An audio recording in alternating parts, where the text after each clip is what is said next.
We'll call the meeting to order, and would the city manager lead us in the pledge?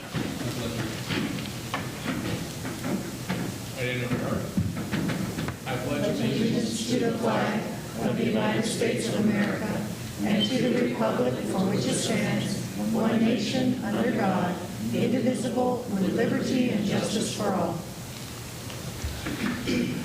Thank you, Mr. Gabler.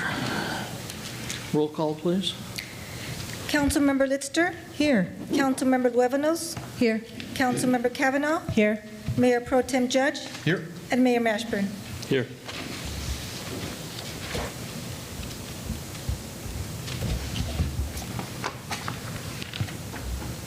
Mr. Mayor, members of the City Council, the item on the agenda is item 1, public statements. Speakers will be called in the order in which their card was submitted and will have 3 minutes to speak. When the yellow light comes on, the speakers have 30 seconds to conclude their comments. The City Council members cannot respond to your questions during this time, however, may offer a response to the extent possible under agenda item 1A.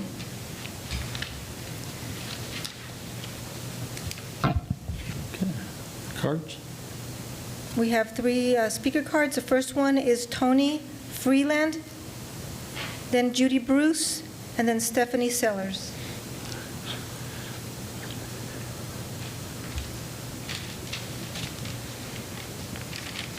Good afternoon, Mayor Mashburn, City Council members. I want to thank you today for having the opportunity to speak with you. I've been watching the website. I'm not an alarmist, but I've been paying attention to the website and the stuff that's going on the website in Ventura County, and it not looking like we're very prepared. I know that's part of what this meeting is about. So I was wondering what local processes are currently in place that have been under discussion that you're planning for, that if something happens with the coronavirus and stuff in the community, Simi has to respond immediately, how we're prepared to respond, because I don't think that's particularly clear right now. And then the other thing that I would like, if there's time to address it, is to understand what local accommodations are being made for our most vulnerable population, and the homeless, of course, because of my affiliation at the Samaritan Center. That's all I have. Thank you. Thank you. Would you mind telling us where you reside? Yeah, you don't have to. I always ask name and where you reside. Oh, okay. My address? I'm sorry? My address, I reside here in Simi Valley. No, just what city? Just what city? Simi Valley. Thank you. All right. Thanks, Mr. Mayor.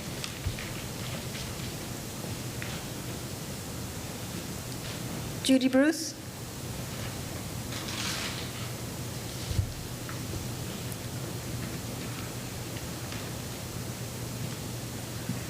Judy Bruce, Simi Valley. In 1986, a top secret government report was leaked. It was called Silent Weapons for Quiet Wars. It is a plan to control and manipulate the people, which is happening right now. The report stated that their method was not to shoot bullets, but to shoot situations. I believe what's going on right now, like this resolution, which has the ambiance of panic and fear, is one of those silent weapons. And including immunity makes it a particularly lethal weapon. Lethal because panic and fear can easily turn into violent rage and death. The verbiage in this resolution is tormenting the population by frightening false phrases: extreme peril, crippling disaster, severely impairs, rapid transmission. These are lies. They have no basis in reality. With this fear-mongering, the truth doesn't even matter. People can't even think about the causes. And it's just all because of the bad case of the flu. That's what this is. It will destabilize our people and city. It will destroy our economy, creating hardships for people who may lose their jobs. One is far more likely to suffer from an automobile accident than contracting coronavirus. Each year, there are about 1.3 million deaths worldwide from traffic accidents. Since the first coronavirus case was occurred in China, at the time of writing, I think now it's maybe 180,000. However, this does not constitute a pandemic. The World Health Organization mistakenly insists that it is, and it is well known that that organization is corrupt. They have unnecessarily overestimated threat of infectious diseases. It has been proven that the World Health Organization is unduly, is quote, influenced by pharmaceutical companies. Who do you think is going to benefit from all of this? They are in charge of doing damage to national economies. Look what's happening to the airports, the disruption, the fear, the damage, the chaos, everywhere in our city, too. And just check out the zoo at Costco, if it's even going to stay open, with 2,000-foot lines. And what happens to that ridiculous 6 feet separate social distance when you're standing in line for hours? According to a separate dictionary, a pandemic, there's a very specific definition of a pandemic. You have to have a wide geographic area with affecting an especially high proportion of the population. And that description just completely escaped the attention of the World Health Organization. Only 100,000 infections of a world population out of 8 billion? That is not even remotely a pandemic. Much of the reporting on the coronavirus is misleading and sensationalist. I realize we may be stuck with state emergencies and so forth, but at the very least, that immunity has got to be removed from the resolution to release you of Your time is liability up. of our death. You can get sued for denying our rights. Thank you.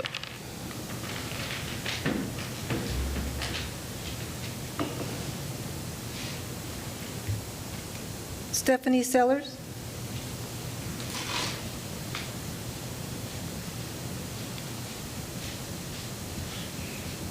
Good afternoon, Mayor and City Council. Thank you for the opportunity to speak.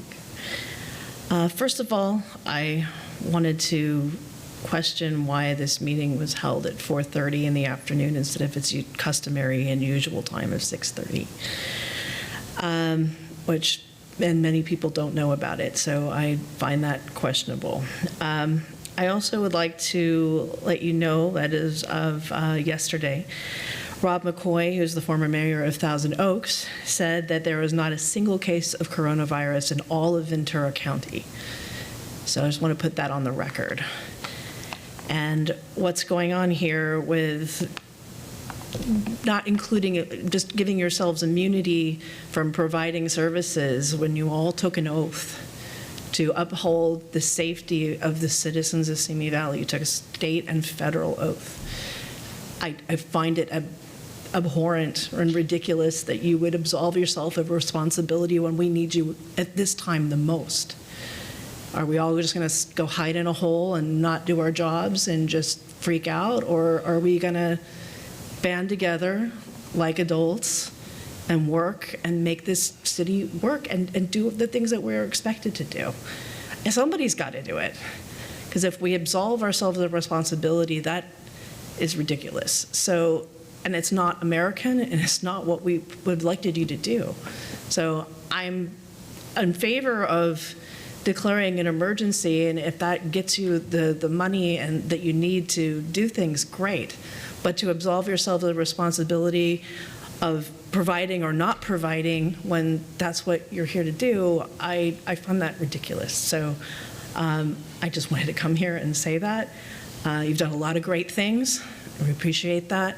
But please, bear in mind what's going on, and let's not lose our heads. Those people are just frantically losing their heads. Don't. You guys are smarter than that. We appreciate that you have level heads, but please don't absolve yourself of responsibility, because then you won't be thinking like it's my responsibility to uphold my oath and keep the citizens of Simi Valley safe. So I appreciate all you do, but I really want you to think about that. Thank you. Thank you. Would you mind stating your... Simi Valley, I live on Sycamore Drive. Thank you.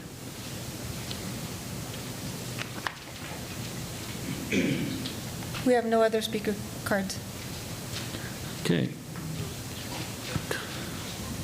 Comments by the council regarding the public statements. We can make comments now, but since it's all pertaining to what we're going to be discussing, should we maybe encapsulate it? Well, what the comments it comments directly to what was stated by the public statements, and is typically very short and Gotcha. Fair to the enough. point, and then we'll discuss the Fair others enough. later. So then I would make just a couple quick comments. With regards to immunity, I think that will be a discussion that we will have as we discuss the body, because I know that 2 people have referenced it, and we received an email about it, et cetera.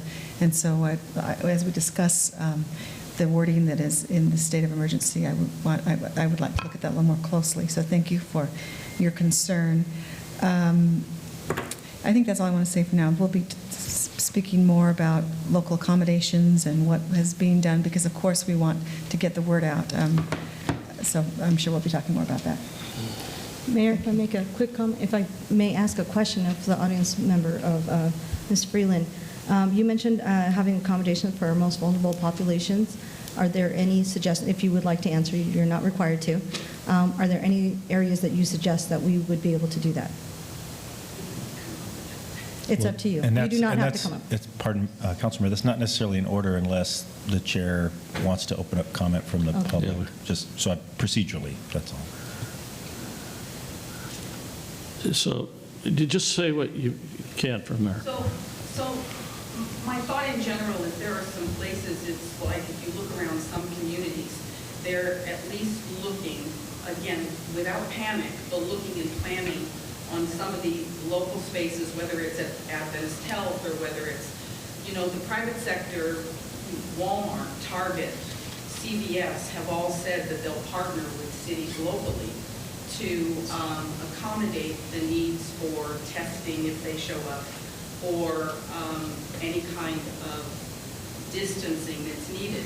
So, there's the big parking lot up where Countrywide was. I'm just wondering if we're looking at a city at what the potential risk is, as well as hoping that we don't have to face that, but that we have a plan for it if we do. And we're just not seeing any of that action taking place. Who is we?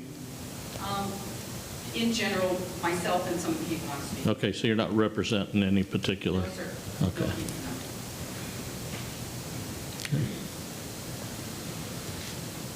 No. Any other comments? None.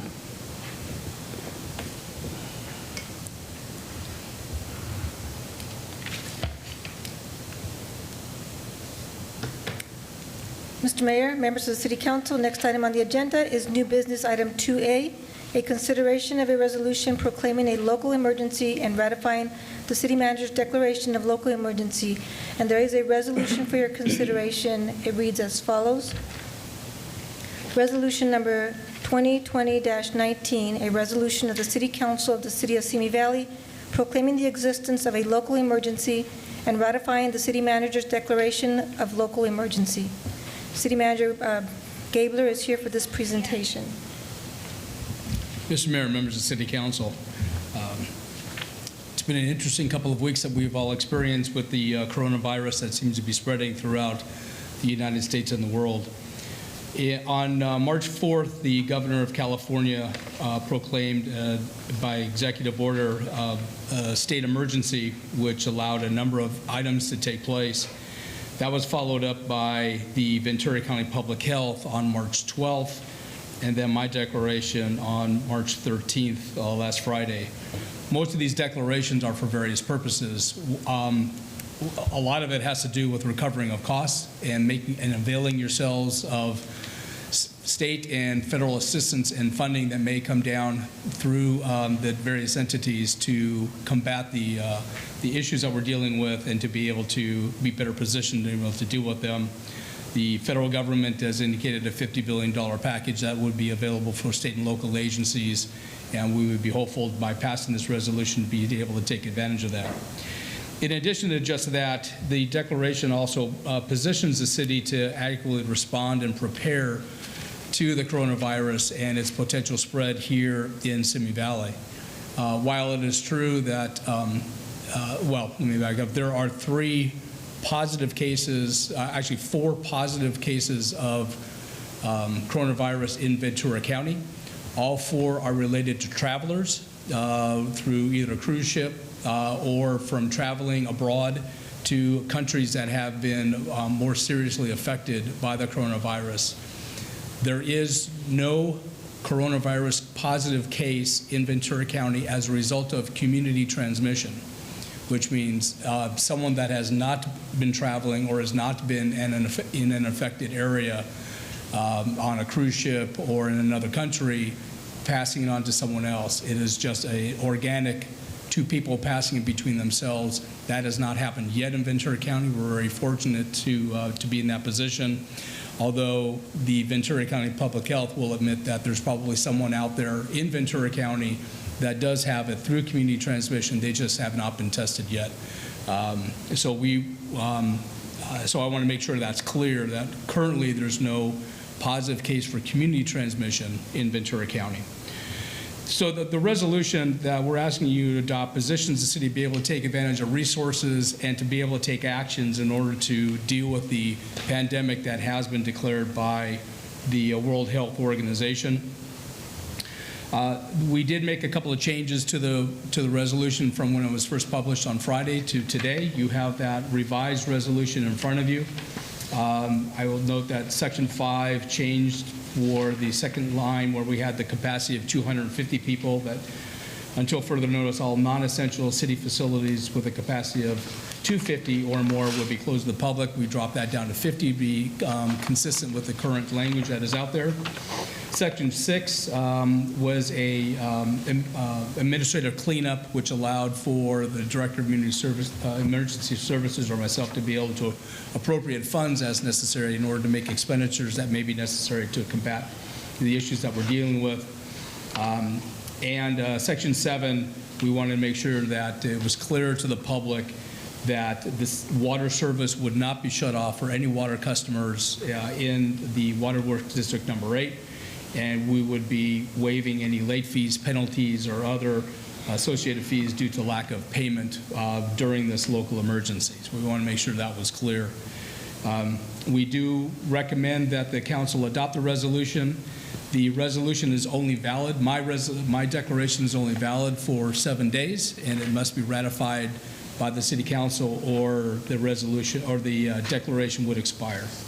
So with that, I'd be more than happy to answer any questions that you may have. Questions of Mr. Gabler? Yes, I do have a question, and it relates to the comment made, but I am curious myself why this meeting was set for 4:30 instead of 6:30. I think that in scheduling it, we were just looking for an available time to be able to get all 5 council members together. I think I can help with that. I was talking to the clerk, and they were trying to come up with a time where all of the council was available. I mean, which is very common, and because we all have different, some work, some don't, and it was just a matter of coming up with a convenient time for the council. Okay, because there is a waiver for the Brown Act per the governor's rules that, you know, if there was a council member that would not be able to attend physically in person, they would be able to call in. Yeah, that's very common. That's very common. In fact, Thousand Oaks is doing just that. So, again, I guess I go back to the question, why couldn't we have done it at 6:30? Because this council has always gotten together, and we try not to do it by phone, and we try speaking to our public face-to-face. And we're attempting not to have to do what Thousand Oaks and other cities are doing by doing call-ins. And I think that's the way we better serve our constituency. Okay, well, I just wanted to address that issue. I personally, I will only speak on my behalf, I moved my entire schedule so that I could be here available anytime today. I do work 2 jobs, this job and another one, among the other volunteer opportunities that I'm being called upon, and I cleared everything so that I could be here today, knowing what a priority this was for me. So I can't speak to any other city council member, but I would have preferred 6:30. I had posted it on my Councilwoman Facebook page, and there were a lot of people that responded to that. So I know, at least I gave notice in any way, and I know it was on the city's webpage as well. I do have a question about the Section 7, where it says water service shall not be shut off due to lack of payment. Is there anything in there about turning water back on? since we have, county, state, federal, international guidelines that are asking people to wash their hands frequently. Can we add something in there? Can we amend Section 7 to include that if there is any water that has been turned off, that it will be turned back on? I'm not aware of any customer that is being shut off, that is off currently. If there is, then we will certainly turn them back on. Okay, so do we need to amend this then to include that, or? I can tell you that I will give directive to turn that And legally, that service back on. the director would have the power to turn them back on anyway, so you don't need it in the reso as such to make him have that power to do that. Okay, and any deposits that are required to get your water turned back on, those will be waived so that they can have access to water? That's correct. Okay. That was one of my concerns.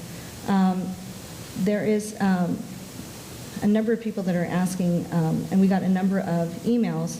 I don't know if they're not going to be read into the record with regard to questions that were given by constituents. I know there's a number of residents that did not come tonight because they wanted to follow the guidelines. So I just want to address some of the questions that were in the emails. Is that all right? Certainly. Okay. There's a question here about internet service providers. I'm sorry, not about internet, about the city buses, and will they be clean, and what products will they be using, and will the bus drivers be wearing gloves? So this actually addresses concerns of our senior citizens, our disabled, or all those who use public transportation. If that is happening, if that is in this part of this resolution, I'm really curious as to why our OEM director is not here this evening. Because I'm wondering if that person would be able to address some of these issues, or if everything is just falling under your umbrella. I'll take them. Okay. So we are cleaning the buses. We have, last Thursday, our risk managers met with transit drivers regarding protocols. I don't know I don't know what product they're using to clean. I know the recent contact I've had with Public Works is they've since shifted the cleaning material that they're using in order to better align with what the state recommendation is. So they are using a different material to clean. Whether there have been issued gloves or not, I believe the drivers wear gloves anyway, but we can verify that. Okay. That was my other question is, not only do we want to protect our passengers, but our employees as well. So do they have masks? Do they have gloves? Do we have access to that? Is there a request that we need to make of the public? If they have extra masks, if they can donate them to the city? Well, the health officials have indicated not to wear masks, so Okay. we have not been issuing masks to our... Can I interrupt? Aren't we looking at emergency declaration? And if we start going into the weeds of every mask that's going to be worn, every bathroom that's going to be cleaned, that should be another document. That's not, correct me if I'm wrong, we're not here today for that purpose. We are here for the adoption of the resolution. That is true. However, it's up to the council as a whole and in the proceedings how much detail you want to go into. You are able to discuss, if you wish, any relevant matter to the declaration and procedures. So you have some latitude there to talk about procedures, but it's up to the whole council. I'd just like to how bring much it up time you that want to we're spend here on for that. a specific reason, and maybe we should head that direction. Okay, Mayor, I will gladly tie this into the ordinance here. And one of the questions that was given by Ellen Sutton, one email we got, which is wondering why we are giving government agencies immunity from lawsuits or criminal actions. And that relates to that issue, that if we are not protecting or providing the procedures and the items that our city employees need, that would open us up to immunity. And that was asked by at least 3 people in 3 separate emails, including brought up at public comment by Ms. Bruce, I believe, about whether or not we are going to give ourselves immunity for failure to perform any discretionary function or duty by an agency, officer, or employee. And that is why I'm asking this question. Are we giving ourselves a pass in doing this by not providing or saying we don't have to, or we're not required by law to protect our employees if we fail to provide either negligently or intentionally the tools that they need to protect themselves if they do have coronavirus, if they do get COVID-19 or some other infectious disease? Are we giving ourselves a pass legally? And how is that protecting our city employees and the residents? Maybe I can answer that one. I know Councilmember Litzler also had mentioned that topic. Basically, as city employees and as city council members, you have so-called discretionary immunity, legislative immunity. If you make decisions or you do take action or you don't, usually there's no liability for that. But now, in general, now that's being extended to decisions in a disaster, such as if water were being provided to one sector of the city and somebody else sued saying you should have provided it to all the city, that's a bad decision. That's what it is immunity for discretionary acts made in furtherance of the Emergency Services Act and provisions of emergency services. So it does not insulate from ordinary tort liability, intentional acts. There's a case saying misrepresentation from the city could still cause a basis for liability. So all it really does is extend the ordinary discretionary immunity to the acts that are done to solve the emergency and under this emergency act. So it is not a land grab. It's still, the city has to fulfill all its responsibilities, and it's customary when you invoke the Emergency Services Act to invoke that same immunity for discretionary decisions. So they can't second guess the city's decisions in court. Okay. Brian, if I could, just real quick to touch on some of that stuff. A few years ago, we had the same thing happen, and we've always followed what county health tells us to do because we don't have an indigenous medical service in our city. We don't have a tax base for it, so we don't have it. We use the county services for all of that. And correct me if I'm wrong, but didn't the county a couple years ago, maybe been 4 years ago, decide that it was important to issue masks to people, and we set that up so that people came and got their masks? It was over here in the parking lot somewhere or I think we something did for one of the fires. Yes, Yeah. we did. And Yes. those are also by county health, right? That's correct. Okay, thanks. Okay, there was another question, and again, I am addressing issues that were emailed to us as council members to make sure that that voice is heard of those who have chosen to engage in our democracy, which I always encourage.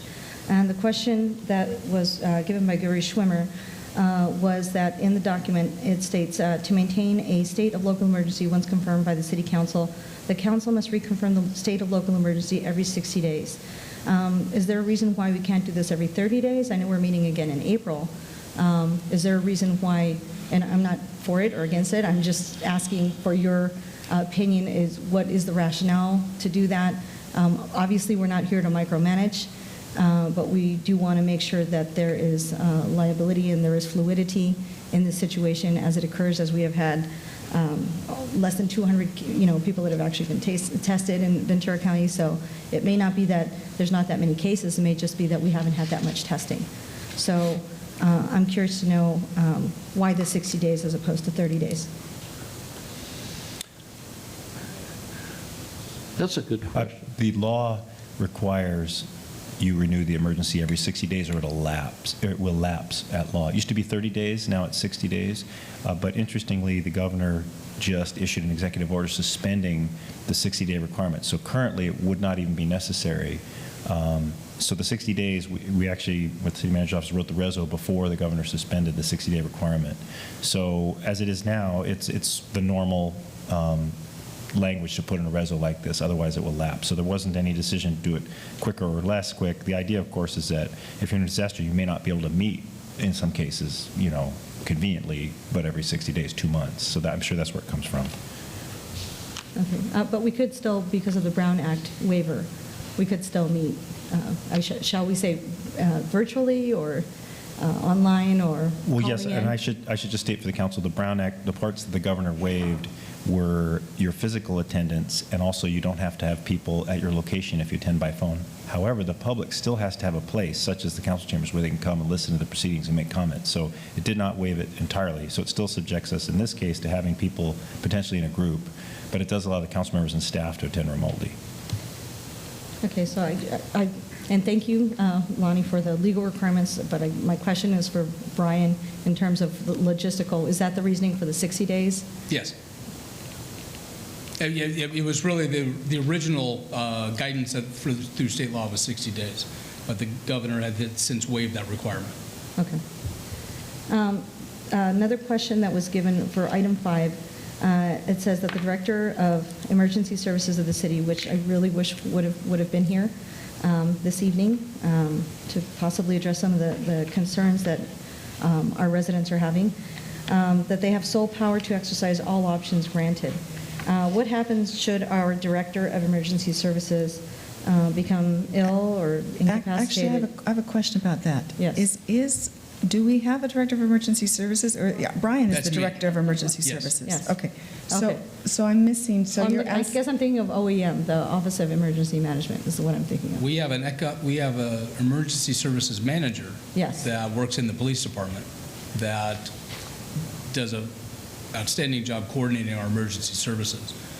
In my role as city manager, I am the director of emergency services. Okay, so, but you are coordinating with the OEM director?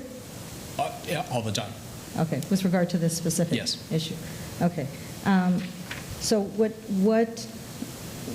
happens, what is the chain of authority should something happen to you?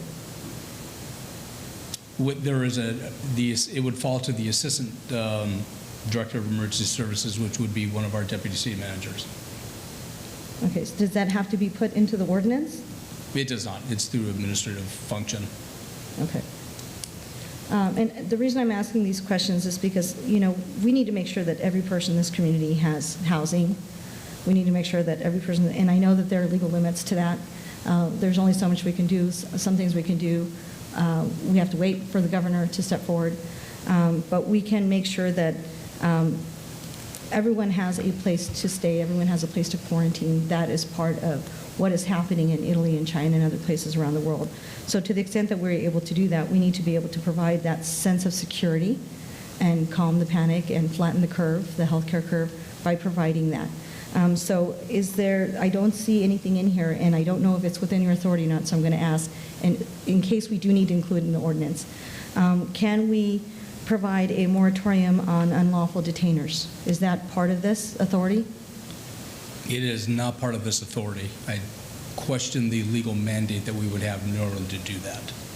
Well, the many cities, dozens of cities around the country, have placed moratoriums on unlawful detainers so that property owners, of which there are many in this city, would not be wrongfully evicted if they fall behind on their mortgage. I've spoken to dozens and dozens of residents in the past week that have lost their livelihoods because of what is happening now, cancellation of activities, of outdoor activities, of gatherings. And so they're not going to be able to make their mortgage payments, and nor do they know when they will be able to.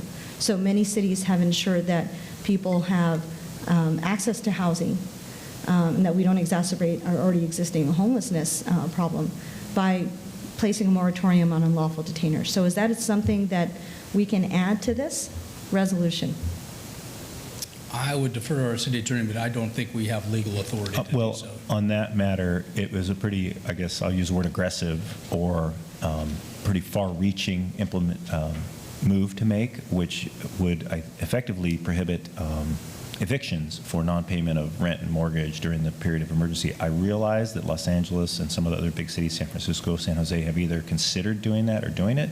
It does seem of questionable legality as far as impairment of contract law. So what I would suggest, if the council wants to do it as part of future action items, they would instruct us to look at that if that's something the council wants to explore. As of now, I'm not comfortable legally putting it in the reso, but if the council wished, we could quickly figure out if there was a good legal basis for it and come back and add that. So that'd be what I'd say. It's aggressive.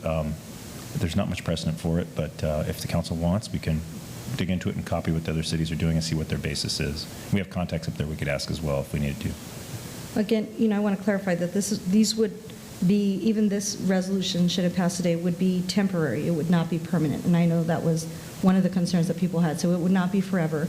And the moratorium on the unlawful detainer does not alleviate anyone of the financial responsibility of eventually paying what they owe. It just ensures that our residents, whether they are renting or whether they are property owners, will have a place to live. We need to make sure that we are calming the panic right now in our community for all of us. And we need to make sure that as patriots, that we make sure everyone has housing, everyone has food and hygiene items, and that everyone has access to health care. That, I understand, is the purpose of this resolution, is to make sure that every resident has housing, food and hygiene items, and access to health care. And that's why I'm asking these questions. I want to make sure that we support everyone. The council The resolution doesn't have anything to do with housing. This resolution is to give our Director of Emergency Services the power to do what needs to be done to run the city. Right, but the purpose of our purpose as elected officials is to secure the safety, health, and well-being of our residents. That is our mission statement as a city. Right, but that's not what we're trying to do tonight. We're trying to give him the power so that he can do what he needs to do to help with this. If you want to look at something like that, to me, that would be a totally separate item. Separate agenda item. Also, I think, isn't there some, I don't want to say protection, that's the wrong word, but we haven't mandated anybody close their businesses or anything like that. So we're not taking away anybody's livelihood at this point. Now, that could come down the road, but so far, no one in this city has been mandated to close their business. No, but we do have residents that are being impacted. Who are they? In a dire way financially. I just spoke Could you to- provide a list? Well, I just spoke to Rob Hidalgo earlier Robbie today. Hidalgo, who told me that his He's- next 34 jobs are going to be canceled. I've spoken to restaurant owners and business owners who've told me that Which no one's restaurant coming owner? to the salons. Which No one is restaurant? coming to the restaurants. The Which Pantages, the Pantages has just canceled all their business. The NBA has canceled their season. There are people that are impacted by that, the Right, janitors. but that's not the just our cooks, the city, chefs. that's not our city. everywhere. No, That's but there everywhere. are people who live in the city that are being impacted Right. that. And if we can do something about that to support them, to support our working families, then that's a patriotic thing to do. That's what we need to do. I'm not arguing that point at all, but that's not what we're here tonight for. Tonight, we want to get this resolution through for the purpose of protecting those that are potentially going to have those problems that will be going to the EDC and going to the Small Business Loan Administration asking for monies. We want to give them extra tools so they can do that. We don't want to sit here and beat them up with all this other stuff. That's not it. That we want to give them something today, tonight, now. And that's what the attempt is here. Right, but part of that is protecting our employees as well, making sure that they have the I tools never that they said need to it do that. wasn't. Absolutely it is. Absolutely it is. That's our number one concern. And that's why we're doing this tonight. Okay, so if we pass this resolution, after this resolution is passed, can I bring up the agenda item for moratorium on unlawful detainers to ensure that every resident has access to housing in this city? Pardon, Councilmember, you can bring it up on 3A, yes. Okay. If the thank you. council's pleasure is to explore that, we and the city manager, I'm sure, but legally can explore that. But I think it's not yet subject of this reso that we have now because we just don't have the basis to do that, what you're suggesting. But I understand other cities are doing it. So certainly if the council wants to go there, we can immediately start looking at that. Okay, I do have one more question with regard to this resolution. I know that there is, authority here for emergency spending of funding that is needed to execute the emergency orders. I'd like to know when will there be an accounting of what that money is spent on? Will that be in April or when we come back, and will the public get a full accounting of what that money is spent on and the purpose of it? We would certainly do a full accounting of it. If any expenditures that take place as a result of this, we would be documenting them separately in order to us to prepare our claim to either FEMA, the state government, or what have you, in order so we can recover these costs. So there would be a full accounting of these monies, time spent, expenditures made, we've already instructed our staff to code expenditures and time spent in a different way that we'd be able to identify those. Okay, and this would also grant you authority, if I'm correct, to seek reimbursement from any county, state, or federal funds that would be available to Yes. the city? Yes. Okay. Those are all my questions, Mayor. Thank you.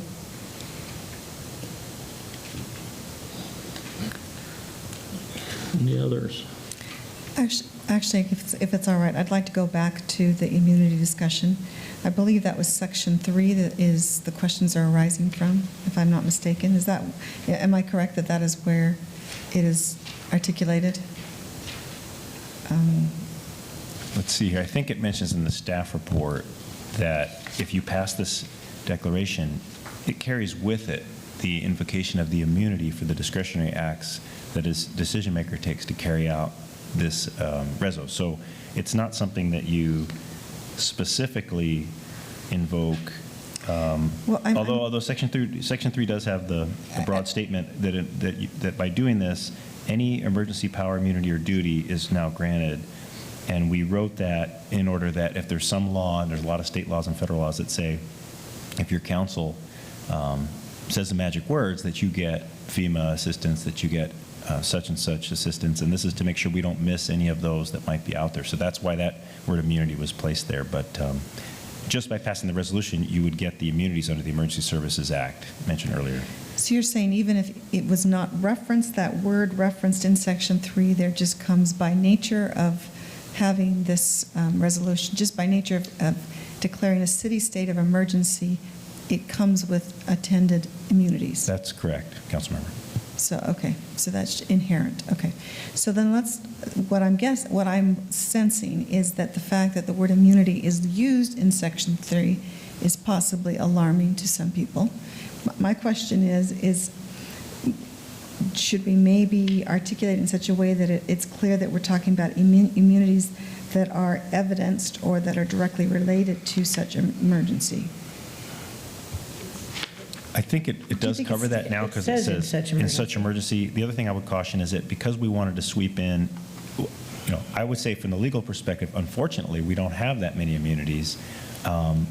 Because we weren't aware of any others, we thought, let's make sure if there's one we're missing under federal law that we've invoked it.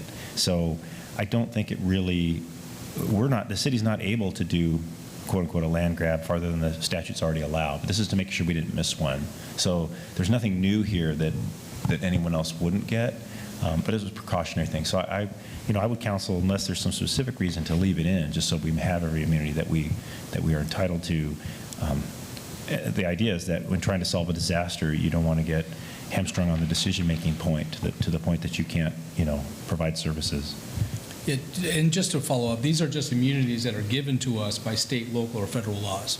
It's not creating anything new. It's laws that are currently in existence that we are taking advantage of. We would still be on the line when someone sues us, like so many sue us on a regular basis. We're not exempt from gross negligence, correct? That's correct. It's not immunity to the point that we do something silly. It's immunity provided to us by the state and federal government.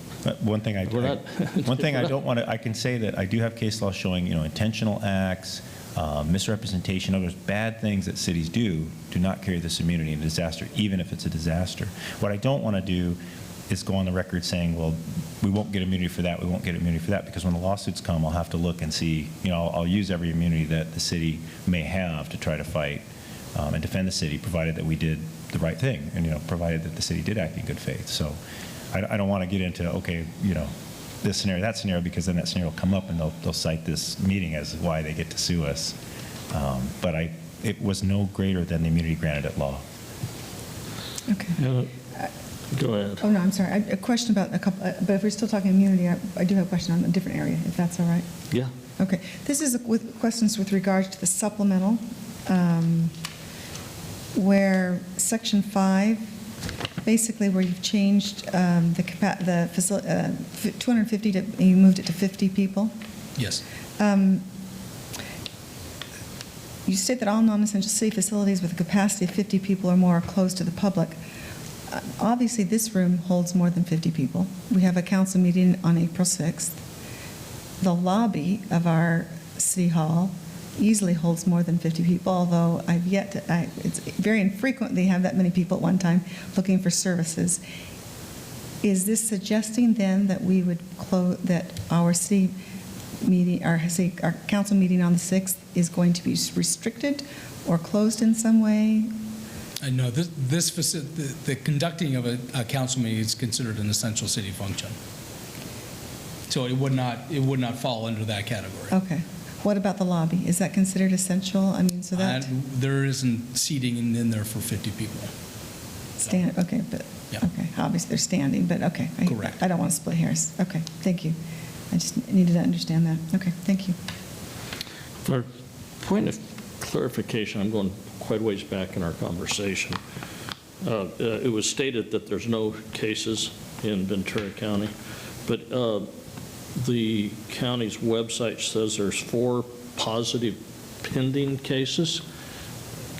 Do you have knowledge of that? So I believe presumptive, is that what it says, the presumptive cases? Right. So right. presumptive means they have tested positive at a local level, and the samples were sent to the CDC for a second testing. And once the second testing is confirmed positive, then it's a confirmed positive case. It's no longer presumptive. Even though they may not be showing symptoms. That's correct. Okay. So it's not like Ventura County somehow exempt.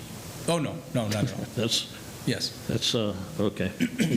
And there's also on their website, it says 25 travelers that are showing, that have been subjected to it, but have not shown any symptoms, and they're under home quarantine. Correct. So we have great potential here, Oh, absolutely. but we're not in trouble. We are not in trouble yet, and I do say yet. But right now, there are a number of people that are self-quarantined in Ventura County that either from one way or another have been recommended for self-quarantine by their physician or a medical provider that they've seen due to travels that they've done. They have elected to self-quarantine and have notified the Ventura County Public Health that they are doing so. Okay, so the only reason I bring this up, I don't want to alarm people, but then on the other hand, I don't want to be on the side of those that are saying, oh, don't worry about it, it's nothing, because it is something. It absolutely is, and we really encourage everyone to be vigilant about taking the precautions to do what they need to do in order to keep safe. Senior population should not go out. Senior population should, or if you have a compromised immune system, you should be home. You should wash your hands. You should do the things that the CDC and the Ventura County Public Health indicate for the public to do to make sure that we take all our steps necessary to not spread the virus. So it is certainly something to take serious, but fortunately it is not something that is spreading through Ventura County as it has through other areas of the country. And what I've noticed is here at the city, there's been many steps taken, not just in the area of cleanliness. There's, for instance, it's my understanding that the Meals on Wheels is going to be expanded. We are ensuring, although we have closed the senior center, the library, and the cultural arts center, we are continuing to provide Meals on Wheels to those seniors that are unable to have meals that we have provided in the past.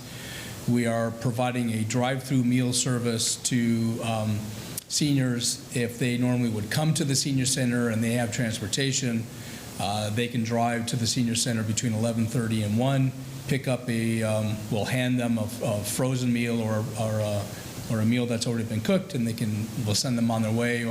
I believe we delivered 25 of those today, and we're starting our outreach to reach out to the senior population that is transit dependent and is not able to come to the senior center that would normally come here for their meals. We're reaching out to them too, where we will deliver meals to them. Yeah, so my point for bringing it up is just to say, we're not just sitting around doing nothing. There's a lot being done. There's a lot being done. And I don't know if that's all on our website or not, or if everybody's publicized it on their individual Facebook page or wherever, Instagram, Twitter, whatever it may be, but there's been a lot of work done, and it's obvious when you walk around here. You can see the changes. The situation is really changing quickly. We're assessing how busy City Hall is, quite frankly, and see how many people are actually coming to City Hall. I know there are some cities that are closing to the public. They're just closing public access to City Halls. None of the cities of Ventura County have taken that step yet. I believe that step will be a harder decision once we have a case of community transmission in the county. I'm sorry, can I just go back to one of the questions that Mayor asked? If we have a senior in our community who would like to be included on that, is not able to drive through to pick up a meal, et cetera, is there a phone number? Is there what is the contact way? Please call the senior center. So they are to call the senior center directly, and that will Yes. assure. Okay, I That just will want to get reach them that. on the list. Thank you. Absolutely. I have a suggestion for an amendment on the resolution. and I don't know if it's necessary or not, so I'm going to ask for Lonnie's guidance on this. In Section Section 6, sorry, I don't have a page number, on page 3, Section 6, where it states, further, the DES is authorized to appropriate and expend any city funds deemed necessary by the DES in writing, including unappropriated city reserve funds, to exercise any of said emergency powers or procurement powers, and to transfer such funds to corresponding city budget line items or categories.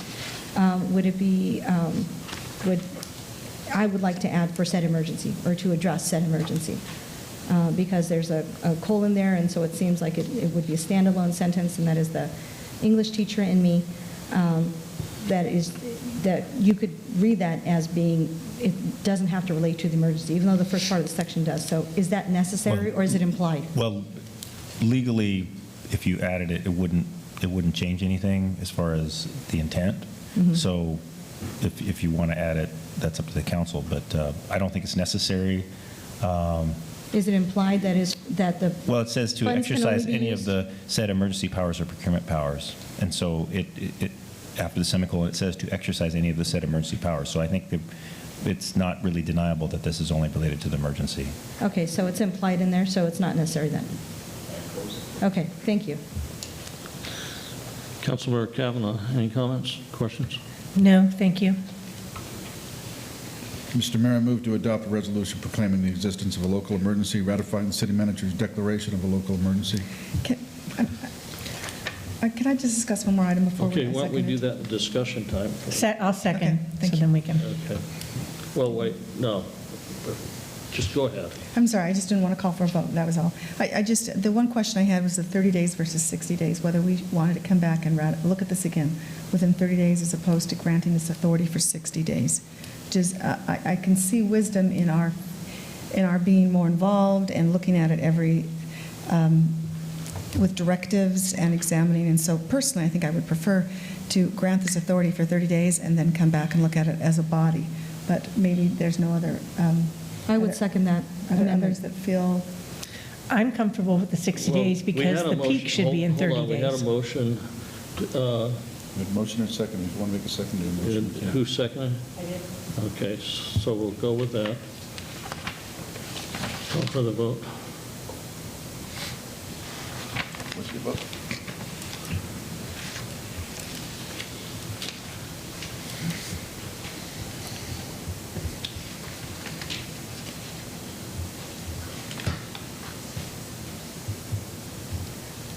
Motion passes with Councilmember Luébanos voting no.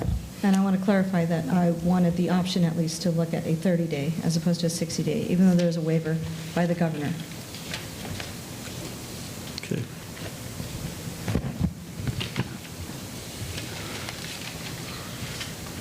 Okay, next item.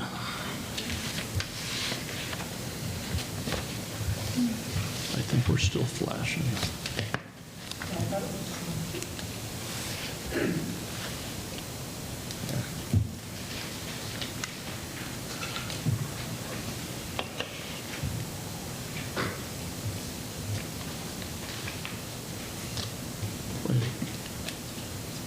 We're on future agenda items 3A.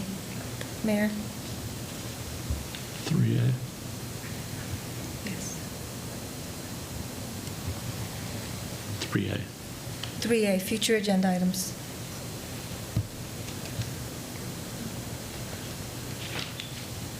Okay. Mayor, I would request City Council consider an ordinance for a moratorium on unlawful detainers to ensure that every resident in Simi Valley has access to housing, especially during this crisis. Any second? I'm not looking for a moratorium per se, but I am mindful that obviously there will be people that will be affected, many people, obviously, if they don't have employment, if this goes on for very long, a lot of businesses. I know, for instance, one city is looking at deferring small business taxes for the quarter, and they still have to pay it, but allowing them to defer it as a means, the city has a means of lessening their burden. I'm not interested necessarily in a resolution right now, putting that moratorium. I think what I would prefer is that we, as a body, have information given to us, researching moratorium effects, obviously, there's a lot of things. If you do something of that nature, you need to know how you verify it, I mean, if we even consider, there's just many ways to even look at how to do that. But I would want to look at the whole package, not just renters. I'd like to look at, obviously, homeowners. I don't think we have an influence over banks and mortgages, but that's the whole other part of the equation, just as small businesses are, and et cetera. So is there a way maybe to look at that whole question, not just that one piece? What we can do is provide some information in the council boxes. I can tell you that there are a number of different avenues that are available. The Economic Development Collaborative at 4 o'clock actually had a conference call with the cities regarding the package that the SBA has finally put together for small business loans that are available, that the Economic Development Collaborative will facilitate small businesses to apply for loans through the federal government to deal with these issues on for employees that may have been separated because of this. They should immediately avail themselves of unemployment insurance. I believe there's the waiver is in place for the first 10 days.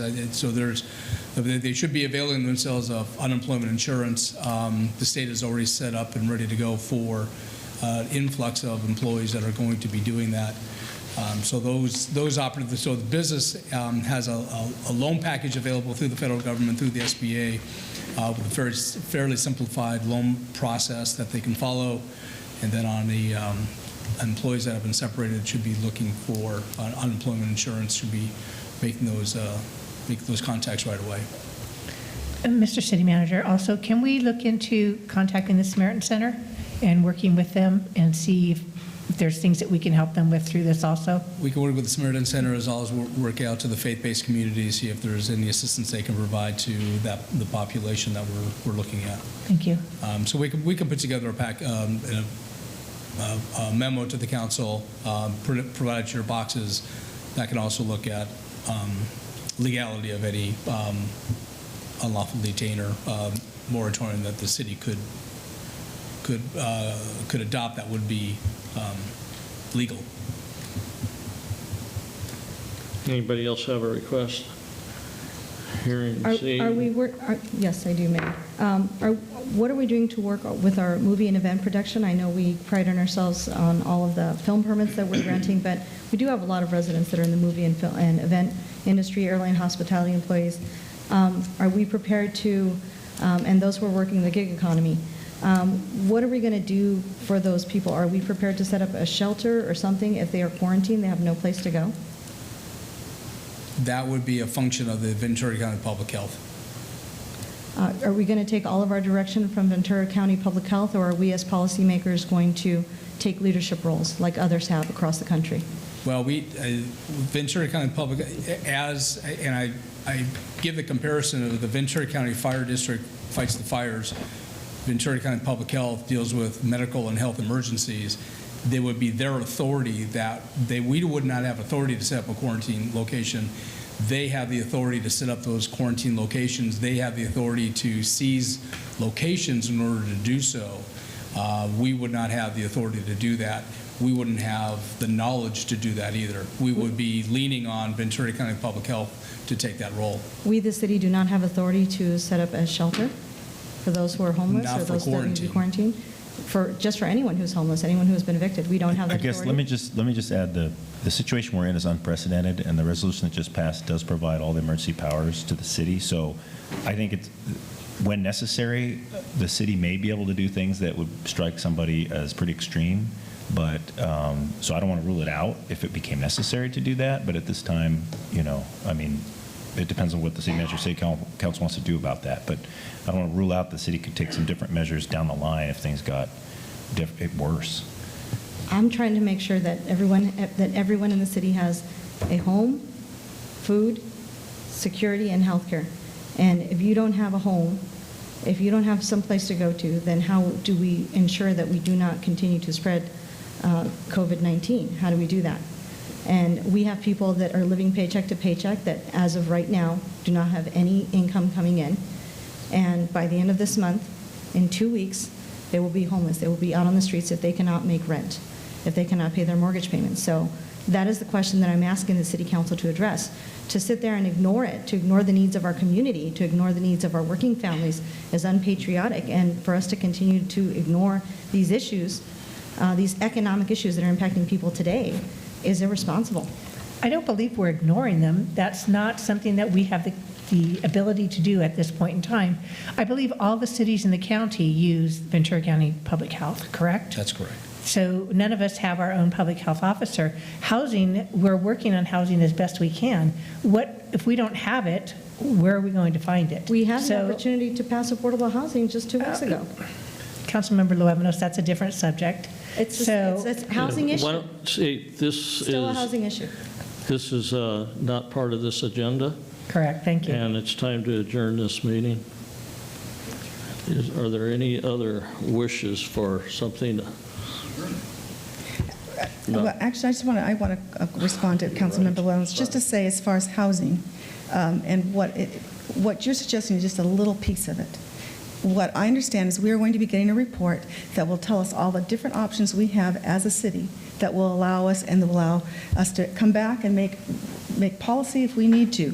Will allow our city manager to go forward and start issues or start providing services, et cetera, as are deemed needed. But rent is just one little piece of it, because of course there are people, in fact myself included, that lives on as a gig worker. I can tell you I had 5 jobs canceled this weekend that I would have made money for, so I get that. But I do think we have to be responsible. Behind every person paying rent, there is the small person who who owns that home that they're renting, who can't make their mortgage. It is a huge question, and we need to look at the whole question, not just that one little piece of it. And so I'm hopeful that the reports that we will be getting from our mayor will look at all of the pieces, whether it be the small business, whether it be the renter, whether it be the mortgage holder. There are lots of people that are affected, and so I just want to be sure that we're looking at everyone. And I understand that housing is important, and that, of course, we are all in favor of making sure people are housed and are healthy and have food. I think as a body, that is what we all want to do. So I just wanted to go on the record.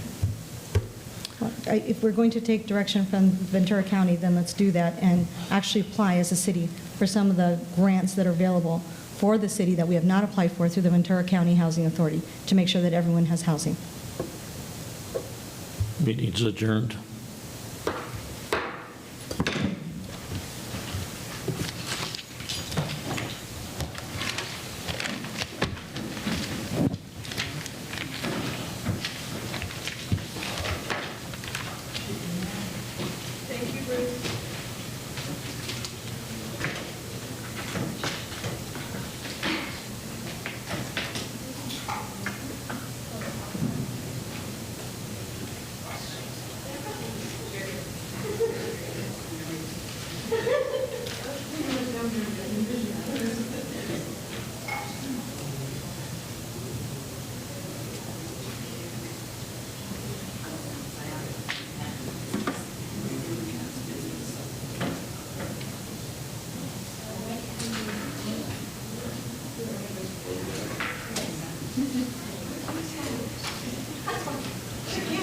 I'm gonna get a.